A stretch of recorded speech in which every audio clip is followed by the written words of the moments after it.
Assalamualaikum warahmatullahi wabarakatuh. Selamat datang di Edu On Air, ruang di mana cerita, pengalaman, dan inspirasi dari dunia pendidikan kita hadirkan lebih dekat dan lebih bermakna. Edisi kali ini terasa sangat spesial karena kita akan berbincang bersama sosok guru yang telah mengabdikan kurang lebih 17 tahun hidupnya untuk dunia pendidikan. Beliau adalah Bapak Dr. Andes Indro Bayono, guru biologi SMA Negeri 1 Tuban yang kini telah memasuki masa purna tugas. Selamat datang Bapak, apa kabar hari ini? Alhamdulillah. Nah, Alhamdulillah. Bagaimana Bapak kesibukannya akhir-akhir ini? Apakah terlihat semakin awet muda? Terlihat semakin bahagia terlihatnya? Alhamdulillah. Sudah masuki purna tugas dalam keadaan sehat. Syukur alhamdulillah. Oke, kalau menengok ke belakang gitu, tentunya menjadi guru itu merupakan jalan hidup dari Pak Indro. Namun kalau boleh saya menelisik lebih jauh gitu, apa yang mendasari Pak Indro untuk memilih sebagai guru biologi gitu? Kalau saya sempat baca-baca, kayaknya Pak Indro tuh dulunya tuh kayaknya sebenarnya tuh pengen menjadi dokter ya Pak ya? Bagaimana Pak? Ya, terima kasih. Cita-cita saya, ya itu mungkin terkait dengan background saya. Jadi saya terlahir dari seorang bapak yang bekerja sebagai guru SD dan ibu saya seorang perawat di rumah sakit. Rumah saya itu dekat rumah sakit, namanya Rumah Sakit Bakti Husada di Banyuwangi. Jadi mindset saya kecil, SD, SMP, SMA itu mindsetnya adalah kepingin jadi seorang dokter. Ya karena lingkungan tempat saya tumbuh itu adalah lingkungan rumah sakit. Kemudian berjalan waktu sampai di SMP, sempat saya ditanya seorang guru biologi waktu itu sebagai wali kelas saya, karena ada suatu peristiwa yang spektakuler pada nilai rapot saya di SMP, yang mana ketika saya SMP kelas 1, kalau sekarang kan kelas 7 ya, di semester 1 itu saya peringkat 123 paralel. Karena waktu itu kurikulum 75, jadi peringkat itu dicantumkan di rapot 123 dengan nilai bahasa Jawa 5. Tentu bapak saya seorang guru SD marah banget ya toh. Dan saya tidak terima. Dimarah itu saya membela diri karena apa? Saya merasa nilai saya itu antara 7 dan 8. Kemudian saya beralasan kemungkinan guru saya itu salah memberikan nilai. Suatu saat saya ketemu teman yang absennya di bawah saya, di atas ya, Haryadi kan, saya Indro Haryadi. Haryadi itu nilainya saya tahu jelek-jelek. Ternyata dia dapat 8, saya dapat 5. Dari bapak saya marah itulah saya terpacu untuk belajar lebih baik. Kemudian semester berikutnya terjadi lompatan peringkat ini. Semester 2 ini saya sempat peringkat 20, kemudian 5, dan akhirnya di lulus SMP itu saya peringkat 2 paralel. Jadi dari 123. Dan yang agak aneh, setiap ulangan semester nilai saya tuh sebagian mapel itu tertinggi se-SMP. Maka guru wali kelas saya ini penasaran, guru biologi ini ngasih motivasi, kemudian nanya cita-cita saya. Saya jawab, dokter Bu, saya kepingin jadi dokter dengan PD ya.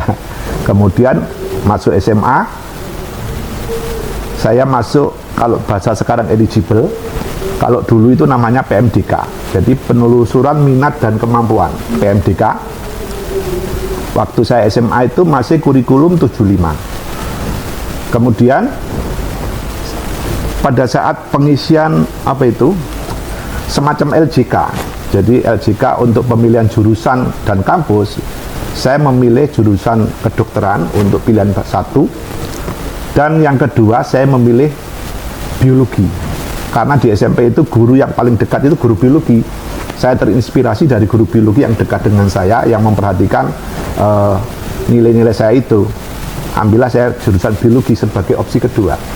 Ternyata takdir Tuhan, saya diterima di biologi.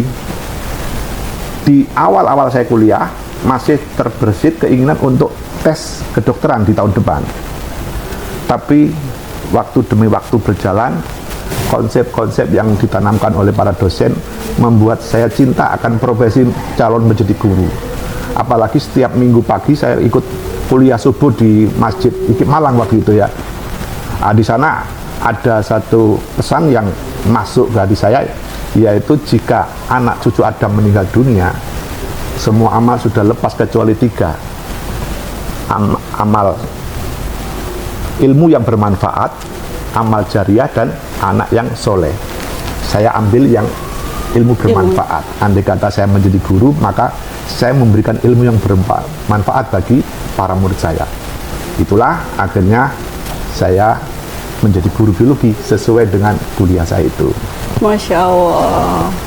Ceritanya sangat menarik ya Pak Indra. Ya. Tapi dari berbagai kita sempat ngobrol, kita sudah berpartner cukup lama ya Pak, menjadi mentor saya sebagai guru biologi di sini.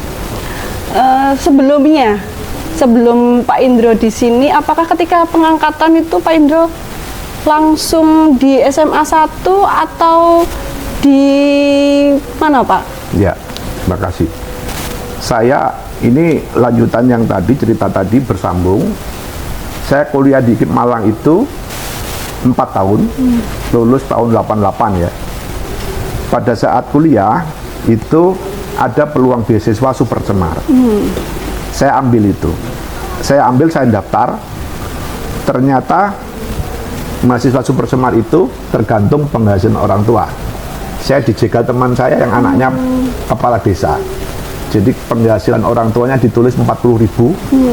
Sedangkan bapak saya waktu itu gajinya 120.000. Sehingga yang diterima beasiswa Super Semar itu teman saya dari Blitar. Akhirnya saya nggak diterima. Ya saya terima ikhlas. Tapi hikmahnya 2 minggu kemudian ada pengumuman di papan pengumuman kampus bahwa yang mendaftar beasiswa Super Semar itu dialihkan ke beasiswa TID, tunjangan ikatan dinas. Mendapat beasiswa lebih besar dari Super Semar dan diangkat PNS tanpa tes. Sehingga akhirnya saya diangkat dari SK Kementerian di Jakarta. SK pertama itu di SMA Negeri 1 Sangkapura, Kabupaten Gresik. Semula saya bahagia banget karena masuk Kabupaten Gresik. Saya pikir itu di Jawa. Setelah saya klarifikasi ke Jalan Sudirman, Jakarta, ternyata itu di Pulau Bawean. Itu perjalanan dari Gresik itu 10 jam. Saya pertama datang ke Gresik, ke Kabupaten Gresik di Pulau Bawean itu memakan waktu 10 jam naik kapal Kumba. Kumba itu dari pelabuhan Gresik itu asar sampai di Bawean itu setelah subuh. Saya sempat bertemu kepala sekolah SMA Sakapura di kapal itu, Pak Tumiran namanya, kaget setelah saya mengenalkan diri sebagai guru baru di sana, guru biologi.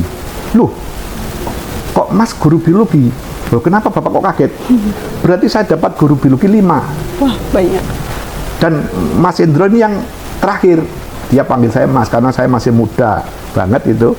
Nah, dipanggil Mas. Besok pagi datang ke kantor saya Mas ya. Saya besok paginya menghadap, dan waktu itu guru biologi yang lain masih di Jawa, belum ke sana. Saya disuruh ngajar 1 minggu full, kelas 1, 2, 3. Kemudian setelah seminggu saya dikembalikan ke Jawa karena gurunya kelebihan tadi. Dikembalikan Wil. Kemudian singkat cerita, saya ketemu Pak Mambol Musofa waktu prajabatan, dan ditawarilah saya ke SMA Tambak Boyo, Tuban. Dari Banyuwangi, saya menerima pindah di SMA Negeri 1 Tambak Boyo. 19 tahun saya ngabdi di sana. Alhamdulillah, selama di SMA Tambak Boyo sempat ada prestasi saya. Tahun 2001 saya diminta untuk ikut lomba guru teladan waktu itu. Alhamdulillah bisa menjadi juara 3 tingkat provinsi tahun 2001 ya. Keren banget. 2001, kemudian 2009 saya diminta Bu Prapti untuk pindah ke SMA 1. Sebenarnya waktu itu berebut. SMA 2 Pak Mambel Mustafa juga minta saya untuk pindah ke sana. Tapi akhirnya tetap menang Bu Prapti karena dia lebih senior ya. 2009 sampai 2026 ini saya pernah tugas. Jadi saya 36 tahun masa tugas dan 17 tahun saya di SMA Negeri 1 Tuban. Oke. Dari ceritanya Pak Indro tuh sangat menginspirasi sekali ya guys ya. Jadi dimanapun kita berada, tetap akan menjadi mutiara kalau kita itu tetap melakukan sesuatu dengan ikhlas gitu ya.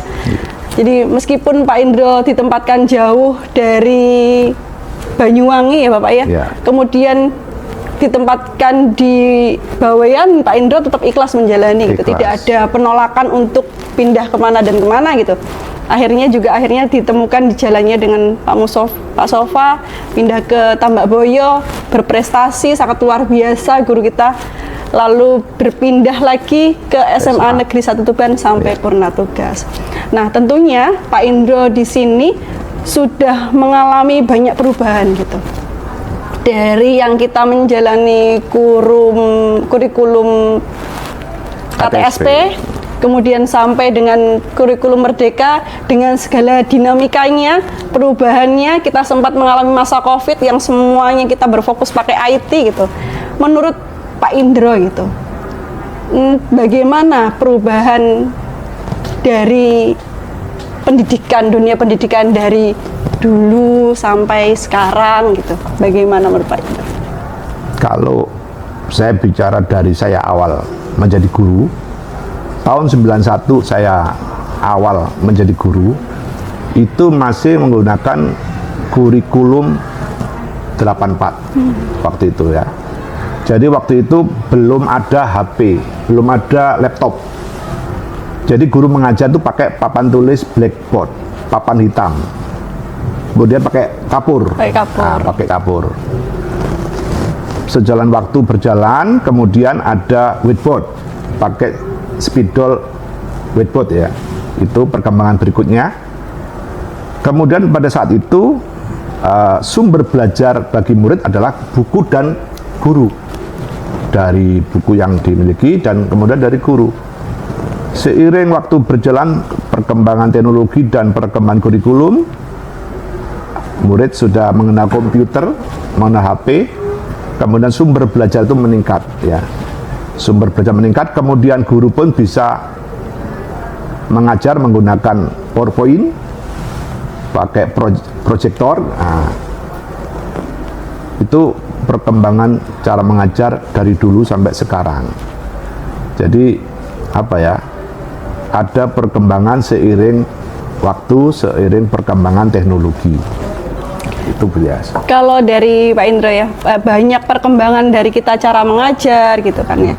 Tentunya kita sebagai guru tuh selalu mencoba berpikir dan kreatif sebagaimana mungkin lah untuk memberikan yang terbaik untuk siswa kita gitu Pak ya. Karena kebahagiaan yang paling utama bagi guru adalah ketika siswa itu benar-benar paham materi yang kita sampaikan gitu. Jadi kitanya itu nggak merasa apa yang kita sampaikan sia-sia gitu.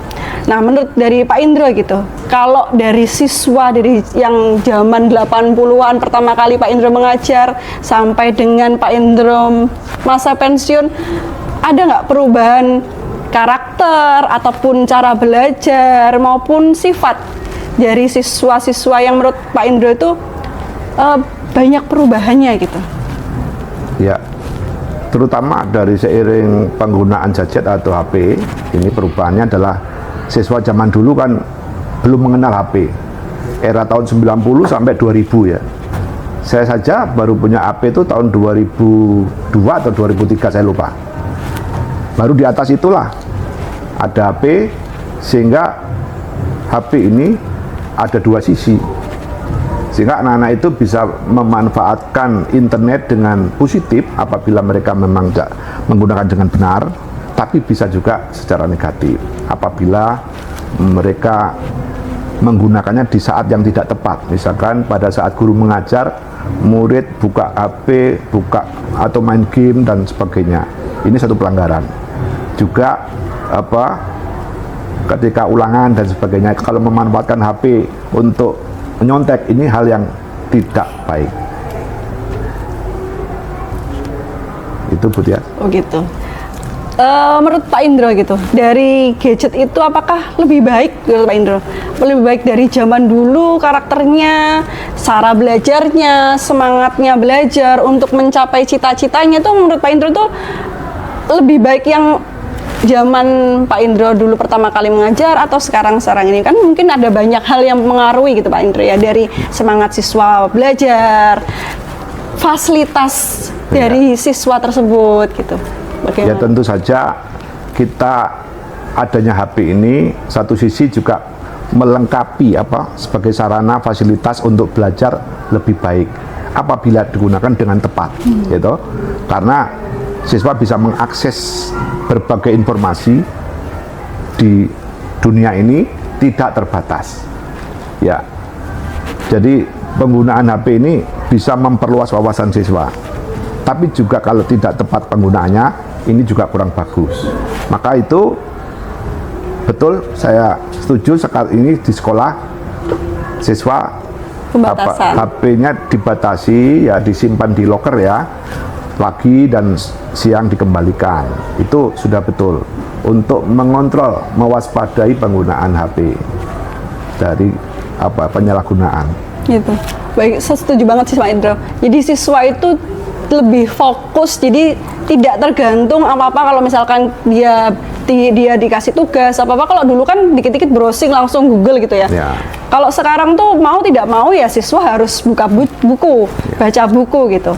Nah, kalau menurut Pak Indro sendiri, perubahan apa sih Pak Indro dari SMA Negeri 1 dari masa ke masa gitu, yang paling membuat Pak Indro berkesan, kemudian titik kejayaan SMA 1 atau SMA 1 selalu berjaya gitu, bagaimana Pak Indro? Baik, 17 tahun saya di SMA 1 ini, di samping menjadi guru pengajar, saya menjadi wali kelas dan membina dua macam ekstra ya. Ada ekstra ibu, Olimpiade Biologi, ada ekstra karya tulis ilmiah, KIR ya, yang menjadikan kesan tersendiri adalah beberapa generasi yang dulu ini ya, siswa yang saya bina ini seringkali menjuarai di event-event lomba di kampus-kampus terkenal. Ada di UNER, ada di ITB, IPB, UGM. Saya terkesan ketika mereka tuh menjadi juara, baik juara 1 maupun juara 2, dan dengan regulasi yang zaman dulu itu, mereka mendapat golden ticket masuk ke kampus yang dituju. Contoh misalkan yang saya masih ingat, ada siswa itu satu kelas, ada 2 kelompok siswa masuk final di FK UNER. Yang satu masuk FK UNER final di Medfin, yang satu di Dentin FKG UNER. Medfin ya? Ya, Medfin itu FK, yang Medfin itu FKG UNER. Yang di Medfin waktu itu membuat karya gift dari cangkang kerang, juara 1, mereka langsung diterima melalui eligible itu ya. Kemudian yang juara 2 itu karya tulis di kedokteran gigi, juga diterima. Jadi satu kelas itu ada 6 siswa masuk dokter, dan di generasi itu total yang diterima di kedokteran ada 14. Luar biasa. Ini sangat berbeda di zaman sekarang dengan regulasi kampus yang berubah. Saat sekarang ini agak sulit siswa masuk jalur undangan di kedokteran, agak sulit, beda dengan tempo dulu itu. Waktu jaya-jayanya SMA 1, waktu jaya-jayanya ekstra KIR. Dan setelah itu saya sempat kewalahan, kami ya, bukan saya, karena yang bina KIR itu ada saya, Pak Gunawan, Bu Rina, waktu itu ada Pak Supekan, sampai kewalahan karena yang dibina itu meledak 30 lebih, karena dari kakak kelasnya yang berhasil juara dan diterima golden ticket. Itu yang paling berkesan. Luar biasa sekali tentunya ya. Pak Indro itu merupakan guru yang luar biasa sekali, Pak Indro dan tim ya. Karena guru yang luar biasa ini tentunya akan menghasilkan anak-anak yang luar biasa juga Amin, gitu Pak. amin. Amin. Sangat menginspirasi kita semua sebagai generasi-generasi muda, mencontoh semangat kerjanya Pak Indro dan para bapak ibu guru yang lain, sehingga kita juga bisa menghasilkan siswa-siswa meskipun siswa-siswa berprestasi, meskipun sekarang dalam kondisi yang serba terkendala dan terbatas, semoga kita tetap bisa berprestasi gitu Pak Nge. Amin, amin. Kemudian di tengah banyak regulasi, kemudian di tengah banyaknya macam-macam tantangan di dunia pendidikan gitu. Prinsip apa yang Pak Indro paling pegang gitu untuk menjadikan Pak Indro seperti sosok yang sekarang? Kalau yang saya tanamkan kepada para murid yaitu prinsip kejujuran. Kejujuran harus dimiliki para siswa baik selama jadi siswa maupun seterusnya nanti ketika ke depan. Ya, jadi jujur itu sangat mahal. Misalkan di ulangan harian, para bapak ibu guru mengkondisikan anak itu jujur, tidak nyontek, tidak nanya teman, itu harus diterima oleh para siswa. Karena ke depannya, ketika anak-anak itu tes perguruan tinggi, mereka diawasi secara ketat dan juga di CCTV, sehingga tidak mungkin berbuat curang. Hal ini kalau tidak dilatih sejak awal tentu berat. Jadi harus dilatih dengan jujur. Bahkan ketika nanti sudah lulus mahasiswa, mereka tes, entah tes pegawai negeri, entah tes di perusahaan, itu harus jujur. Mau tanya siapa? Semua adalah kompetitor, semua adalah saingan. Jadi mereka harus mandiri, harus jujur. Dan syukur jujur ini dibawa sampai mereka menjadi pejabat, akan membanggakan SMA 1 sebagai alma maternya. Betul, setuju banget sih sama Pak Indro. Jadi kalau kejujuran tuh pasti prinsip yang harus kita pegang gitu. Karena di dunia yang semakin ada hitam dan putih, abu-abu, kita kan nggak bisa menjadi sosok yang abu-abu terus ya Pak Indro ya. Ya. Jadi kita harus bisa menentukan kita mau ikut hitam atau putih gitu. Yang pasti kita harus selalu memegang kejujuran, karena kejujuran itu insya Allah juga akan memberikan kita keselamatan dan kemudahan dalam hidup kita. Betul ya Pak Indro ya? Ya, betul. Lalu sangat, kalau sebagai teman-teman ketahui ya, Pak Indro itu merupakan bapak biologi kami. Kebetulan saya juga guru biologi, Pak Indro juga guru biologi. Jadi Pak Indro itu momen yang paling saya ingat tuh ketika saya baru pertama kali masuk di sini tuh, Pak Indro itu tidak ada sosok yang senioritas sama sekali, yang ingin dihormati, tetapi beliau tuh dengan tulus, dengan mengayomi dan mengajak, apapun yang beliau punya pasti beliau share. Dan selalu ingin anak-anaknya, guru-guru lain tuh selalu ingin berkembang. Kalau kita nggak pengen berkembang tuh Pak Indro tuh selalu memacu kita, ayo ya Pak Indro aja pasti bisa. Kalau kalian juga pasti muda, yang muda pasti bisa gitu nih Pak Indro. Oke. Alhamdulillah. Lalu setelah sekian lama mengabdi gitu Pak Indro, harapan Pak Indro untuk SMA Negeri 1 Tuban saat ini dan para generasi siswa-siswa Gen Z sekarang ini Pak, apa untuk dari Pak Indro?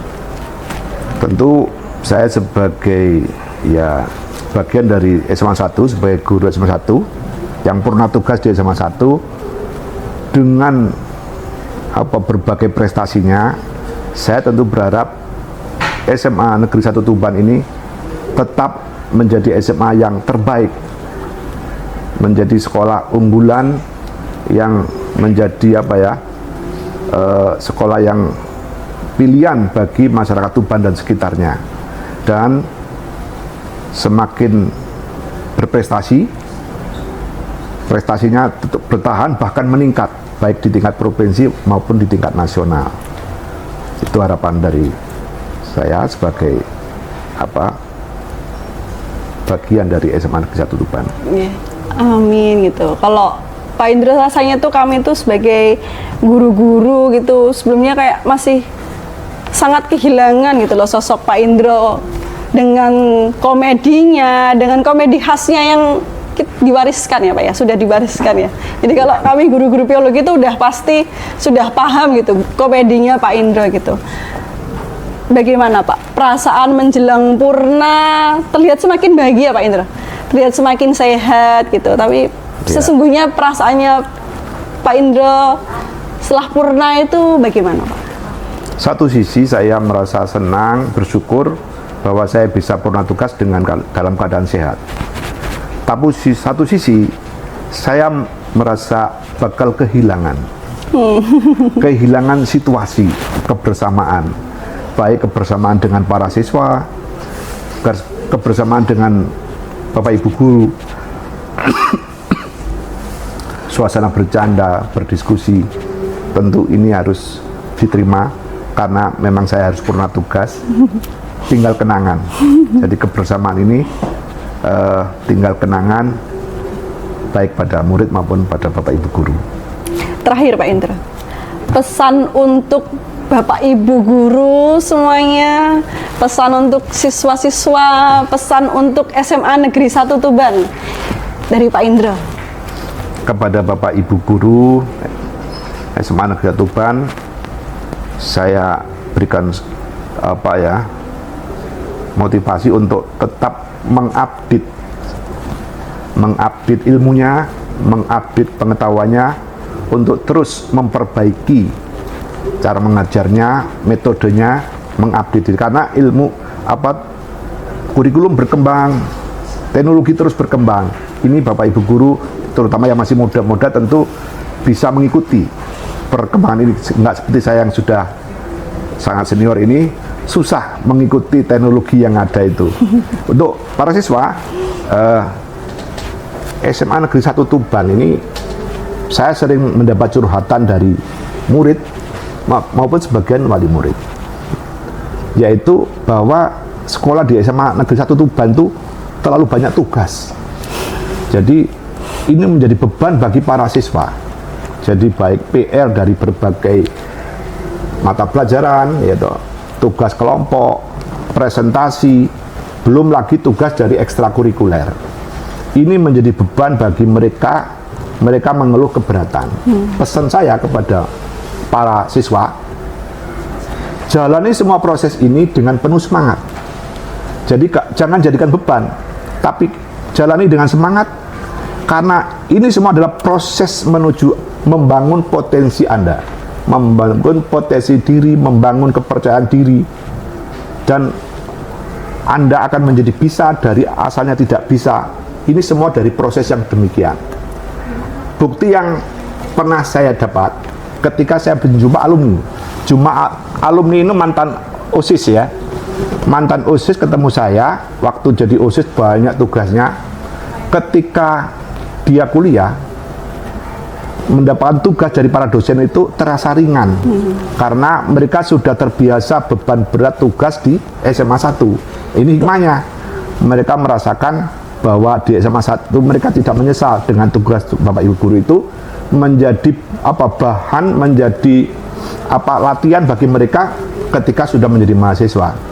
Jadi ibarat syair, berakit-rakit ke hulu, berenang ke tepian, bersakit-sakit dahulu, bersenang kemudian. Jadi andai kata siswa ini pernah gagal meraih sesuatu, segera carilah upaya untuk bangkit. Jadi mencari upaya untuk bangkit, sebagaimana saya kutipkan Al-Quran surat Ar-Ra'd ayat 11. Saya bacakan artinya aja. Tuhan tidak merubah nasib suatu kaum sehingga kaum itu merubah keadaannya mereka sendiri. Jadi yang bisa merubah itu mereka sendiri. Itu Allah yang berkata di dalam Quran Ar-Ra'd ayat 11. Demikian Bu Tias. Masya Allah sekali. Jadi saya sangat setuju dengan Pak Indro ya. Jadi jangan pantang menyerah untuk siswa-siswa. Jadi kami dulu juga pasti sudah mengalami fase-fase seperti anak-anak ya Pak ya. Ya. Jadi semua itu ada fasenya, semua itu ada masanya gitu kan. Proses ya. Ada prosesnya gitu. Proses itu yang membangun menjadi diri kita sekarang gitu Ya. Pak ya. Jadi jangan sampai juga salah memilih menentukan apa yang dijalani, karena yang kita jalani sekarang itu yang menentukan bagaimana kita menjadi masa depannya Pak ya. Iya, betul. Oke. Terima kasih ke Pak Indro telah memberikan inspirasi, motivasinya yang berharga untuk kita semua, tentunya akan memberikan dampak, semoga memberikan dampak yang sangat positif untuk kita semua. Semoga Amin. Pak Indro juga diberikan selalu kesehatan, kebahagiaan Amin. lahir dan batin bersama keluarga. Amin. Baik, teman-teman, jadi ini merupakan akhir dari bincang-bincang kita bersama Pak Indro. Sampai jumpa di Edu on Air selanjutnya dari Semansa untuk kita semua. Wassalamualaikum warahmatullahi wabarakatuh. Waalaikumsalam warahmatullahi wabarakatuh.